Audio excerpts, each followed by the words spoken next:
And it goes a little something like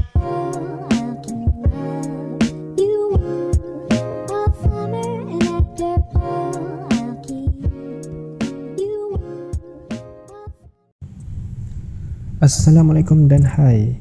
Okey, video kali ini adalah filem suspense thriller yang berjudul Vacancy, keluar pada tahun 2007. Lakonan Luke Wilson dan Kate Beckinsale mengisahkan tentang suami isteri yang terperangkap dalam sebuah bilik motel. Apa yang terjadi? Saksikan. Pembuka filem melihatkan sebuah kereta yang dinaiki David dan Amy. Dalam perjalanan, ada seekor rakun di tengah-tengah jalan. David pun cuba mengelak dan hampir saja kemalangan. Amy yang terkejut memarahi David. Mereka meneruskan perjalanan, tetapi David mengambil jalan pintas, katanya. Tak lama kemudian, dia mendengar seperti bunyi pada bahagian enjin keretanya. David memandu dengan perlahan sampailah ke sebuah stesen minyak, tapi malangnya ia dah pun tutup. Mereka menyimak peta yang dibawa dan mula bertengkar apabila mereka merasa sudah pun tersesat. Tiba-tiba muncul seorang lelaki yang menyapa mereka.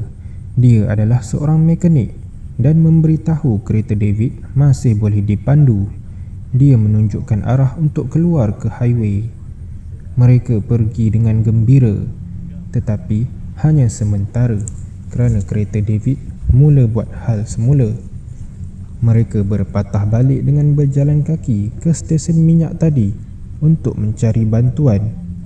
Tiba mereka di sana, kelihatan ada sebuah motel dan mereka pun masuk dengan hasrat untuk menginap dan berehat. Sampai ke ruang kaunter, mereka terdengar seperti suara yang agak aneh. Amy pun mengajak David untuk kembali ke kereta, tapi David berkeras tak nak. Dia menekan loceng dan pemilik motel itu pun muncul. Dia memberitahu ia hanyalah rakaman filem sahaja. Kerana tiada bengkel yang buka, David dan Amy tiada pilihan selain menginap di situ. Mereka pun masuk ke bilik dan melihat keadaan di dalamnya. Sebelum tidur, mereka bersembang. Tiba-tiba, telefon berbunyi. Amy pun mengangkat, tapi tiada suara sesiapa dan disusuli dengan ketukan pintu. David pergi memeriksa dan tiada orang. Dengan keanehan motel ini yang mempunyai pintu ke bilik sebelah, pintu itu pun seperti dihempas oleh seseorang. David dan Amy mula berasa tidak senang. David mengambil keputusan untuk keluar dan memberitahu kepada pengurus tentang hal ini. Setibanya David di kaunter, dia menceritakan semuanya kepada pengurus itu. Tetapi pengurus itu berkata tiada penyewa lain yang berada di motel ini selain David dan Amy. Dia berkata lagi dia akan cuba pergi memeriksanya. Setelah David pulang ke biliknya, dia cuba bersantai dengan menonton televisyen, namun tiada sebarang siaran. Dan dia terpandang sebuah pita rakaman dan cuba untuk memasangnya. Dan isi pita rakaman itu adalah menunjukkan terdapat dua orang yang sedang menyiksa satu pasangan. Dan David pun mula mengesyaki ada sesuatu yang aneh dengan pita rakaman itu kerana keadaan di dalamnya seperti sama dengan bilik yang disewanya. Tiba-tiba, lampu bilik mereka mati dan David pun cuba menenangkan Amy dengan berkata tiada apa-apa yang berlaku. Namun, pintu bilik mereka terus berterusan dihempas dengan sekuat-kuatnya. Mereka pun menjadi panik. David dan Amy ingin keluar dari bilik itu melalui tingkap, tapi malangnya tingkap itu telah pun dipaku. Mereka berlari keluar untuk menyelamatkan diri. Namun, tiba-tiba muncul seorang lelaki yang bertopeng memberhentikan perjalanan mereka. Dengan pantas, mereka berpatah balik dan masuk ke dalam bilik. David mencuba lagi untuk keluar dan dia pun sampai ke telefon awam tersebut. Sedang David bercakap dengan pegawai polis, tiba-tiba lelaki tersebut cuba melanggar David dengan kereta. Dia memecahkan kaca untuk menjadikan senjata dan menunggu tindakan penjahat itu seterusnya. Dan mereka sebenarnya sedang ditonton secara live oleh pengurus motel terbabit. Dia menonton beberapa kali rakaman video itu untuk mencari kelemahan mereka. Dan David mengesyaki mereka memasuki kawasan bilik itu melalui tandas. David pun menjumpai sebuah ruangan untuk ke bawah tanah. Amy memanggil David dengan mengatakan ada seseorang yang datang ke tempat itu. Mereka cuba untuk meminta bantuan, tapi malangnya lelaki itu adalah sahabat kepada pengurus motel tersebut.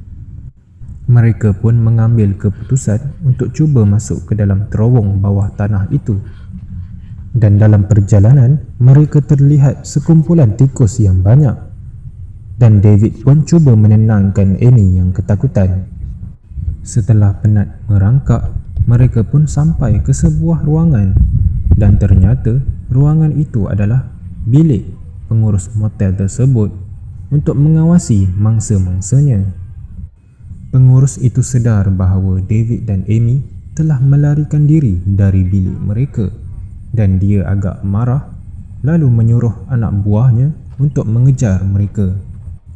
David dan Amy kembali semula ke dalam terowong dan keluar semula pada sudut yang lain. Tak lama kemudian, seorang pegawai polis muncul kerana Amy sempat menelefon talian kecemasan sebentar tadi. Polis itu cuba untuk memeriksa tempat itu. Ketika mereka sedang memerhatikan pegawai polis itu, tiba-tiba seorang daripada penjahat itu cuba untuk keluar menangkap mereka. Namun David dan Amy cuba menahan menggunakan almari sebagai pemberat. Pegawai polis itu terkejut kerana melihat isi kandungan pita rakaman tersebut dan dia merasa ada sesuatu yang pelik dengan motel ini. Amy dan David pun terus menuju ke arah polis itu dan polis itu menyuruh mereka masuk ke dalam keretanya. Tapi malangnya, kereta tidak dapat dihidupkan kerana telah disabotaj oleh penjahat terbabit. Polis itu cuba memeriksa keretanya, namun muncul salah seorang penjahat lalu menikam pegawai polis itu dan dia pun mati. Serangan demi serangan terus berlaku. David dan Amy pun terus menyorok di dalam bilik. David pun merancang sesuatu. Dia meninggalkan kesan carikan baju Amy di tingkap, seolah-olah Amy telah meloloskan diri. Tapi sebenarnya David menyuruh Amy untuk bersembunyi di atas shilling. Dan David merancang untuk pergi ke pejabat pengurus itu untuk mendapatkan sepucuk pistolnya. Malang bagi David, ketika dia ingin keluar, dia telah pun ditikam. Amy yang melihat kejadian itu dari atas berasa agak sedih. Namun Amy beringat kepada pesanan David supaya sentiasa menunggu di atas shilling. Hari pun bertukar siang. Amy yang terjaga dari tidur turun ke bawah. Dan apabila dia turun, muncul seorang lelaki mengejarnya. Amy pun berlari dengan pantas dan masuk ke sebuah kereta. Sambil dikejar oleh penjahat tadi, Amy menekan minyak dengan laju dan melanggar seorang lagi penjahat. Ketika Amy cuba mengambil pistol pengurus itu, dia dijerut menggunakan tali dan berlaku sedikit pergelutan. Amy berjaya mencapai sepucuk pistol lalu menembak pengurus itu sehingga mati dan dia terus berlari menuju ke arah David. David ternyata masih belum mati, dia cuma pengsan. Amy dengan segera meminta bantuan kecemasan. Filem pun tamat.